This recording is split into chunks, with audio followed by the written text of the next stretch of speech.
గత ఎపిసోడ్లో భీష్ముడు అంధుడైన ధృతరాష్ట్రునికి గాంధారినిచ్చి వివాహం చేయడానికి గాంధారరాజు సుబలుడు రాణి సుధర్మని ఏ విధంగా ఒప్పించాడు, ధృతరాష్ట్రుని యొక్క శక్తి సామర్థ్యాలు ఏంటి అనే విషయాలను వివరించాను. ఒకవేళ మీలో ఎవరైనా ఎపిసోడ్ 9 చూడనట్లయితే డిస్క్రిప్షన్లో లింక్ ఇచ్చాను, చూసి రండి. ఇంకా ఇవాల్టి ఎపిసోడ్ 10లో గాంధారి వివాహం నిశ్చయించిన తర్వాత ఏం జరిగింది, తన చెల్లెల వివాహం ఒక గుడ్డివాడితో నిశ్చయించింది అని తెలిసిన తర్వాత శకుని ఏ విధంగా స్పందించాడు, పాండు విదురుడి యొక్క మనస్తత్వాలు ఏ విధంగా ఉంటాయి అనే విషయాలను వివరిస్తాను. Let's start the episode.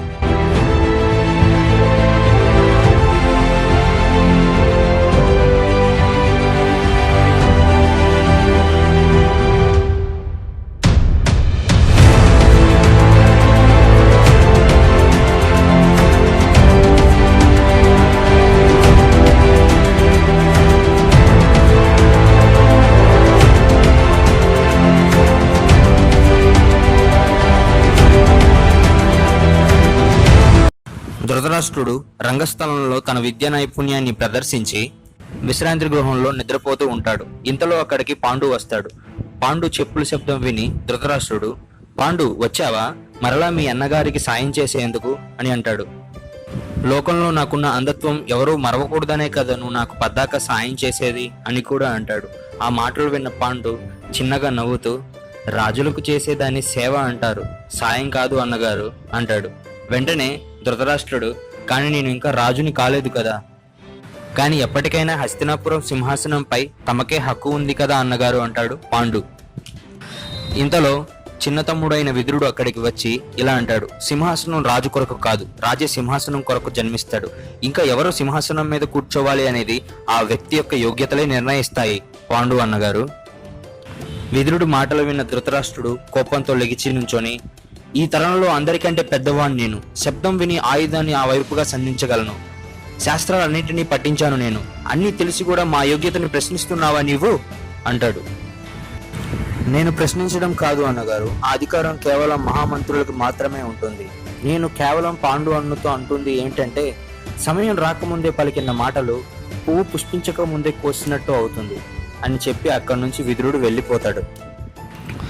మనం సామ్రాట్ విచిత్ర వీరుడు పుత్రులం, తను ఒక దాసికి జన్మించాడు, అందుకే ఆయనకు నేను అంటే పడదు.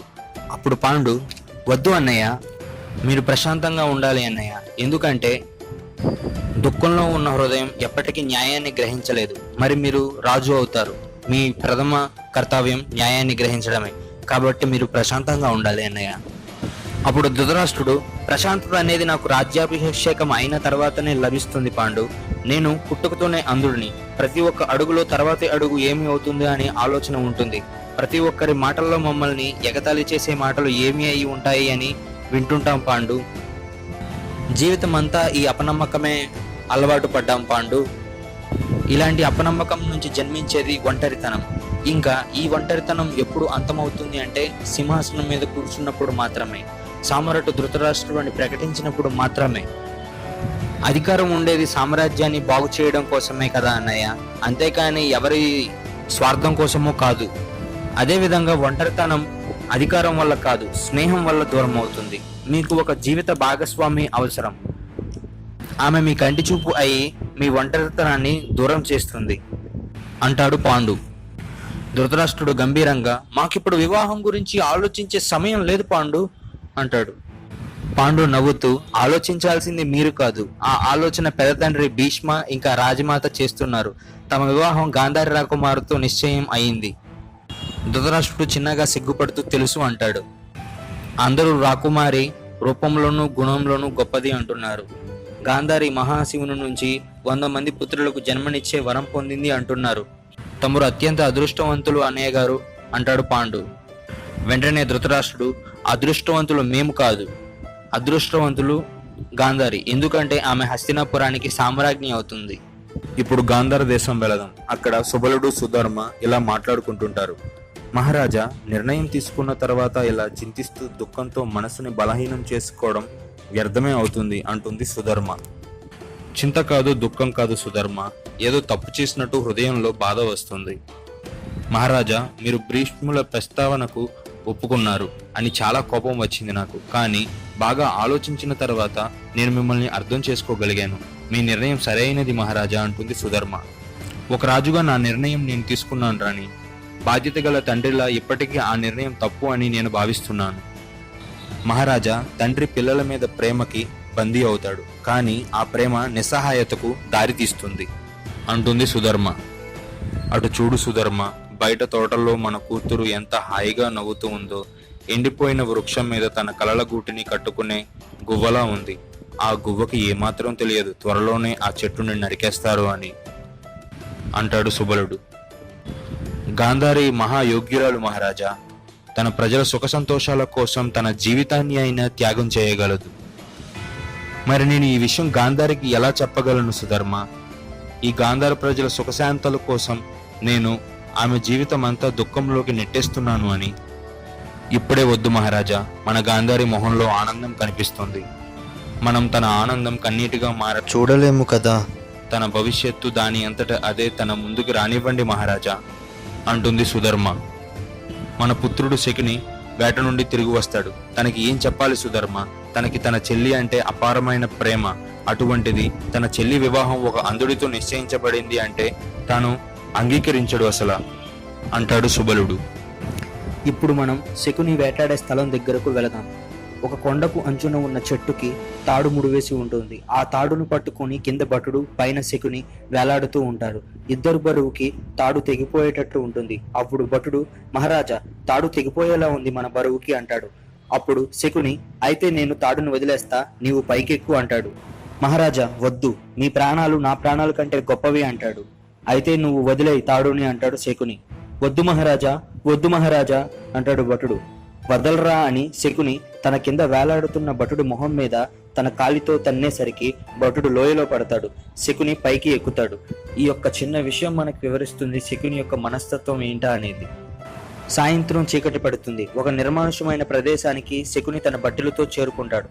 ఒక భటుడు, ఏంటి మహారాజా, మనం ఇక్కడికి ఎందుకు వచ్చాము అంటే, అప్పుడు శకుని, నా చెల్లెలకు చీకటి అంటే భయం. ఇప్పుడు ఇక్కడ కాసేపట్లో మినుగురు పురుగులు వస్తాయి. వాటి కాంతి రాత్రిపూట వేళ చీకటిని పారద్రోలతాయి. ఆ వెలుతురితో చీకటిని పారద్రోలి నా చెల్లెల యొక్క భయాన్ని పోగొట్టాలి.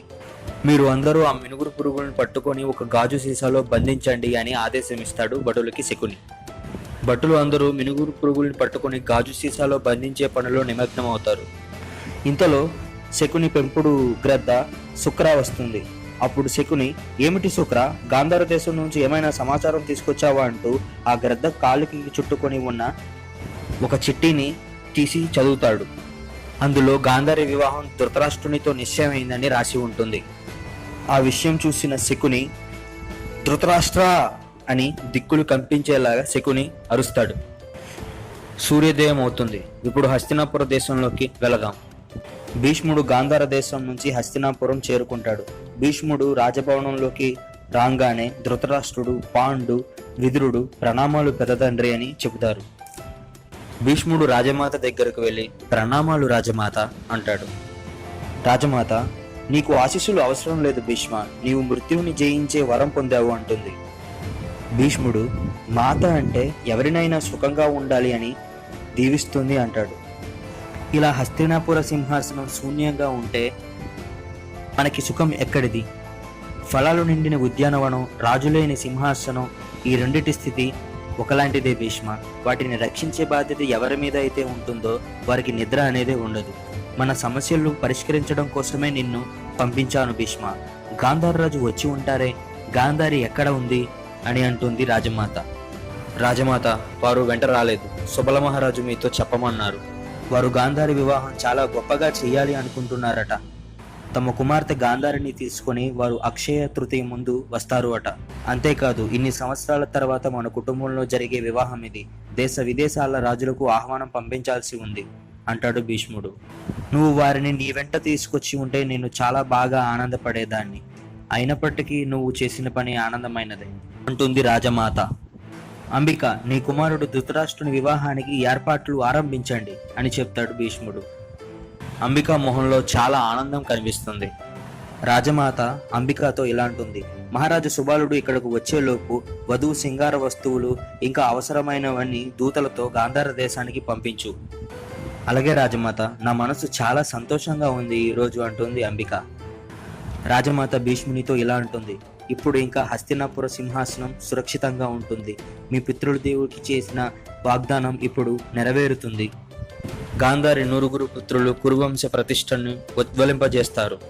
పాండు, రాజగురువు కృపాచార్యులకి ఈ సమాచారాన్ని అందించు. అలాగే సమస్త రాజ్యంలో కూడా ప్రకటించండి. అక్షయ తృతీయ శుభముహూర్తాన ధృతరాష్ట్రుని యొక్క వివాహం గాంధారంకి చెందిన గాంధారి యువరాణితో నిశ్చయమైందని, ఆ తర్వాత త్వరలోనే ధృతరాష్ట్రునికి హస్తినాపుర సింహాసనంపై రాజ్యాభిషేకం జరుగుతుందని. ఈ మాటలను విన్న ధృతరాష్ట్రుని మొహంలో ఆనందం ఎగసిపడుతుంది. భీష్ముని మొహంలో కొంచెం అసహనం, బాధ కనిపిస్తాయి. అదే రోజు రాత్రి వేళ ఎవరూ లేని సమయాన ధృతరాష్ట్రుడు హస్తినాపుర సింహాసనం దగ్గరకు వచ్చి తాను సింహాసనం అధిష్ఠించాక ఎలా ఉండబోతుందో, అందరూ ఎలా గౌరవిస్తారో ఊహించుకుంటూ ఉంటాడు. ఇంతలో అక్కడికి పాండు వస్తాడు. ధృతరాష్ట్రుడు చూడలేకపోయినప్పటికీ పాండు అడుగుల శబ్దం ద్వారా పాండురాకను గుర్తించి పాండు అని పిలుస్తాడు. పాండు, ప్రణామాలు జ్యేష్ఠ అంటాడు. ధృతరాష్ట్రుడు పాండుని ఇలా అడుగుతాడు, నీకు తెలుసా నీవు నుంచొని ఉన్న స్థానం నుంచి ఈ సింహాసనానికి ఎన్ని అడుగులు దూరం ఉంటుందో? పాండు, తెలియదు జ్యేష్ఠ అంటాడు. ధృతరాష్ట్రుడు 51 అడుగులని చెప్తాడు. ఎందుకో తెలుసా మేము ఇవన్నీ లెక్క పెట్టాము, ఎందుకంటే జన్మించినప్పటి నుంచి మా యాత్ర ఈ సింహాసనం వైపే సాగింది అంటూ తాను నుంచున్న స్థానం నుంచి పాండు దగ్గరకు ఒక్కొక్క అడుగు లెక్క పెడుతూ 51 అడుగులు పూర్తి కాగానే పాండు దగ్గరకు వచ్చి నుంచుంటాడు. పాండు ధృతరాష్ట్రుడి యొక్క ఖచ్చితత్వం, సామర్థ్యం చూసి ఆశ్చర్యపోతాడు. ధృతరాష్ట్రుడు పాండు దగ్గరకు వచ్చి, ఇప్పుడు చెప్పు పాండు, నాకు సింహాసనానికి నాకు ఎంత దూరం ఉంది అని అడుగుతాడు. పాండు సహజంగానే 51 అడుగులు ఉంది జ్యేష్ఠ అంటాడు. ధృతరాష్ట్రుడు, కాదు, 1 అడుగు మాత్రమే అంటాడు. పాండు ఆశ్చర్యపోతాడు, అదేంటి ఇలా అంటున్నాడు జ్యేష్ఠ అని.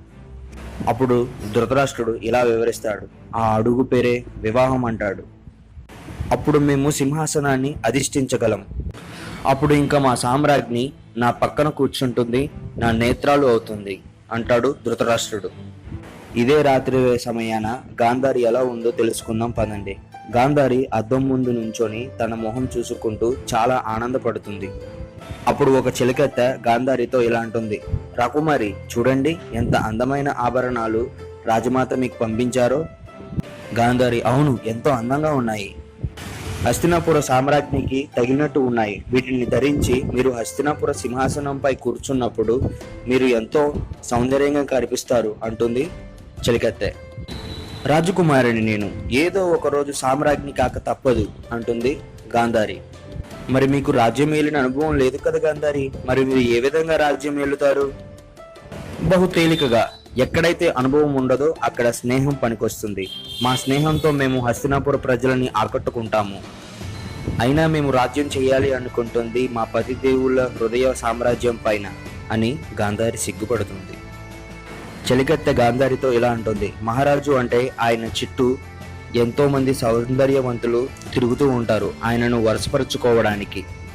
అటువంటి పోటీ రాగలదు అనే భయమే లేదు. అదే నిజమైతే గాంధారంకి ఎంతో దూరంలో ఉన్న హస్తినాపురం మా కోసం వెతుక్కుంటూ ఇక్కడి దాకా రాదు. మేము మా సౌందర్యంతో వారిని ఎంత మంత్రముగ్ధులు చేస్తాము అంటే రాకుమారుని నేత్రాలు మా సౌందర్యాన్ని చూస్తూ ఉంటాయి అంటుంది గాంధారి. వెంటనే హస్తినాపురంలో ఉన్న ధృతరాష్ట్రుడు ఎలా ఊహించుకుంటాడో చూద్దాం రండి. అప్పుడు మేము ఆమె కన్నులతో రాజసభను వీక్షిస్తాము. మా పత్ని మా నేత్రాలుగా మారి సభాసదుల మొహంలో భావాలను చదువుతుంది అంటాడు ధృతరాష్ట్రుడు. పాండు వెంటనే ఇలా అంటాడు, మాకు చాలా సంతోషంగా ఉంది జ్యేష్ఠ, తమకు త్వరలోనే తమ నేత్రాలు లభిస్తున్నాయి అని. అయినా తమకు తమ తమ్మునిపై నమ్మకం సమగిల్లున్నట్టు ఉంది అంటాడు పాండు. లేదు అనుజ, అటువంటిది ఏమీ లేదు. మాకు నీపై పూర్తి నమ్మకం ఉంది. కానీ నువ్వు మా వెంట ఎప్పుడూ ఉండలేవు కదా. ఒకసారి నువ్వు సేనాపతి బాధ్యతల మీద యుద్ధానికి వెళ్ళవచ్చు, ఇంకోసారి వేట కోసం అడవికి వెళ్ళొచ్చు. నాకు ఎటువంటి నేత్రాల ఆవశ్యకత ఉందో తెలుసా? మా నేత్రాలు అన్ని వేళల్లో మాతోనే ఉండాలి. పాండు ఇలా అంటాడు, భార్య అవసరం భర్త వేసే ప్రతి అడుగులో ఉంటుంది అన్నయ్య. అన్ని పనులలోనూ భర్త ఆజ్ఞలను పాటిస్తుంది భార్య. ధర్మ మార్గంలో తోడుగా నడుస్తుంది. ఇంకా మోక్ష మార్గం కోసం భర్తకు ముందుగా నడిచి భార్య మార్గం చూపిస్తుంది. భార్య రాకతో భర్త జీవితానికి ఒక అర్థం వస్తుంది అన్నయ్య. అన్ని వ్యర్థమైన మాటలు పాండు. అధికారమే అందరికీ అర్థమయ్యే నిర్వచనం. ధర్మానికి ఆధారం, మోక్షానికి మార్గం, అంతే.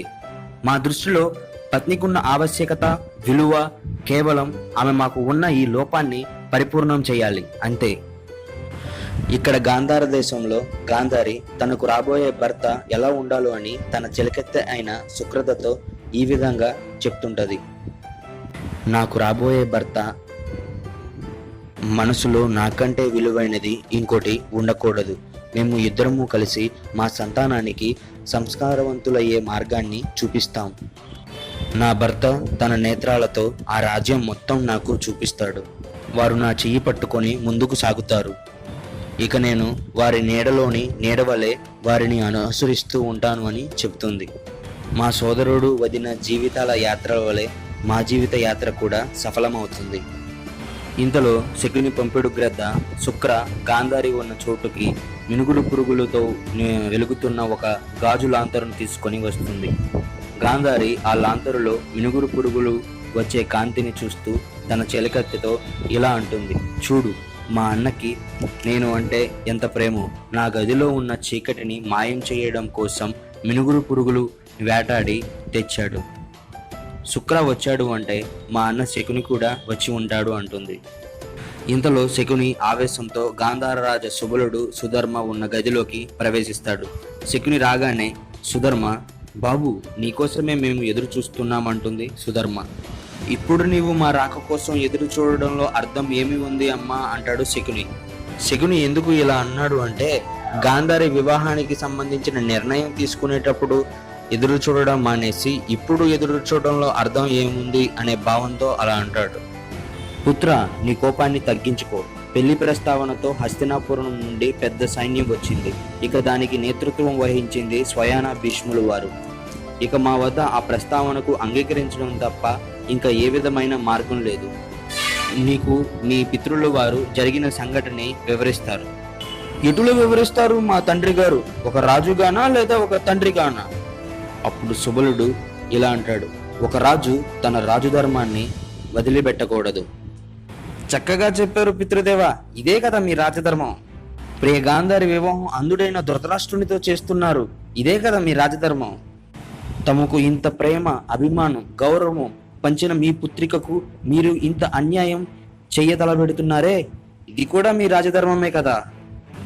మా ప్రియ సోదరి భవిష్యత్తు మీరు అంధకారమయం చేస్తున్నారు, ఇది కూడా మీ రాజధర్మమేనా? ఇదెక్కడి రాజధర్మం? ఇక్కడ రాజ కుటుంబీకులని ఆహుతి చేస్తున్నారే, ఏమి అయిపోయింది మీ క్షేత్ర తేజం? ఏమైంది తమరి బలం సుబల మహారాజా? ఒకవేళ హస్తినాపుర సహాయం తీసుకొని తమ రాజ్యాన్ని విస్తీర్ణ చేసుకోవాలి అనే ఆశ తలెత్తిందా తమలో? అలా జన్మించిన మీ ఆశ ముందు తమరి పుత్ర ప్రేమ పలసబరబడిపోయిందా? చెప్పండి అంటాడు శకుని. మాకు గాంధారి అంటే ప్రేమే కదా పుత్ర, కానీ నిర్ణయం తీసుకునే ముందు మా హృదయాన్ని బండరాయిగా చేసుకోవాల్సి వచ్చింది. బాంధవ్యం ఎవరైనా ఆందోళన చేస్తుంది. బాంధవ్యాన్ని వదిలి పరిస్థితిని గురించి ఆలోచించు. రేపు నీవు గాంధారానికి రాజు అవుతావు.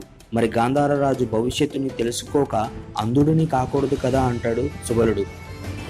నాకు ఎలాంటి భయము లేదు భీష్ముడంటే.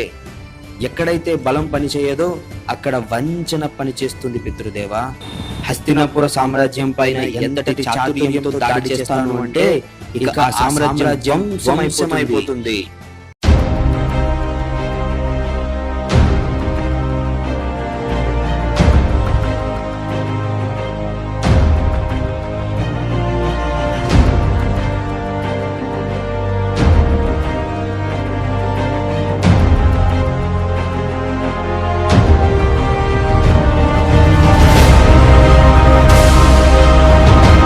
మా ప్రియ సోదరి భవిష్యత్తుని అంధకారం చేసే ఎటువంటి ధర్మాన్ని గౌరవించాల్సిన అవసరం నాకు లేదు. గాంధారి కోసం ఎంతటి అధర్మ కార్యం చేయవలసి వచ్చినా నాకు ఇష్టమే, నరకమైన అంగీకారమే. ఎందుకంటే మా ప్రియ సోదరి భవిష్యత్తు మేము అంధకారముగా అవ్వనివ్వము పితృదేవా. జన్మతః అంధుడైన ఒక వ్యక్తితో గాంధారి వివాహం ఎట్టి పరిస్థితుల్లో జరగకూడదు పితృదేవా అంటాడు శకుని. ఈ మాటలన్నిటిని మందిరం బయట నుంచొని గాంధారి వింటూ ఉంటుంది. తాను చేసుకోబోయేది పాండుని కాదు అంధుడైన తన అన్నయ్యని అని తెలుసుకొని ఆశ్చర్యంకి గురి అయి తను అన్నయ్య ఇచ్చిన లాంతరును ఒకేసారి వదిలేస్తుంది కిందకి. ఆ శబ్దం విని అందరూ వెనక్కి తిరిగి చూస్తారు. గాంధారి ఇంతసేపు ఇక్కడే నిలబడి తమ మాటలు అన్నిటినీ విందని తెలుసుకుంటారు. వాళ్ళు కూడా ఆశ్చర్యపోతారు. తర్వాత ఏం జరిగిందో ఎపిసోడ్ 11లో చూద్దాం.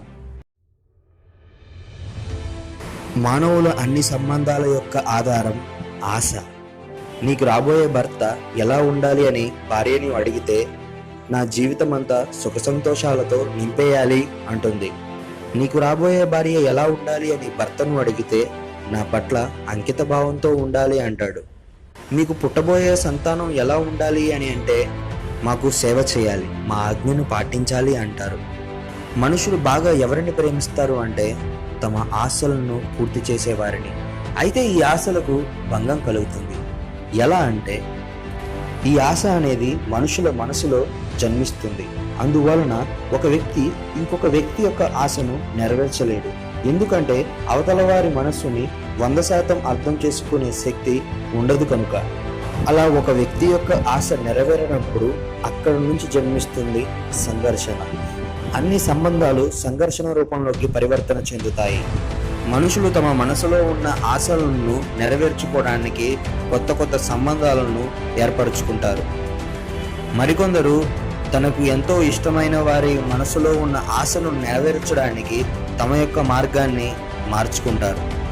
ఇవాళ ఎపిసోడ్ కనుక మీరు గమనిస్తే శకుని తన చెల్లెలు గాంధారి యొక్క ఆనందం కోసం ఎంతటి అధర్మం చేయడానికైనా సిద్ధమంటాడు.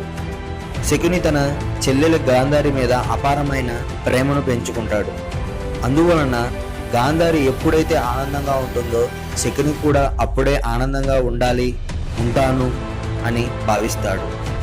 అయితే తమ యొక్క జీవితం ఎవరి ఇష్టాలు ఆశలు ఆనందంతో సంబంధం లేకుండా సుఖవంతమయం అవదంటారా?